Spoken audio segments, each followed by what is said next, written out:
नमस्कार दोस्तों, हम सिंगर आशीष राज आप लोग के बीच में सब भोजपुरी समाज के गोल छू के गोल लगातानी। हमके भैया क्यों सपोर्ट ना करला भैया, इतना बढ़िया बढ़िया गाना गानी, इतना बढ़िया बढ़िया वीडियो बनानी है भैया। आखिर हमारे वीडियो में क्या कमी की आप लोग सपोर्ट ना करते हैं भैया।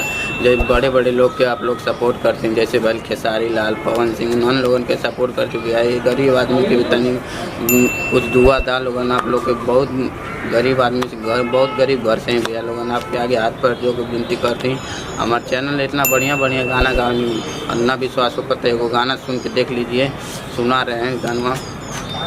अरे खुशी खुशी में हादी लगावतारू हाथ में, होते बिहान जैबू पियावा के साथ में, क्रिया धरा के तू भुला जैबू का हो, अपना दीवाना के रुला जैबू का हो, अपना दीवाना के रुला जैबू का हो।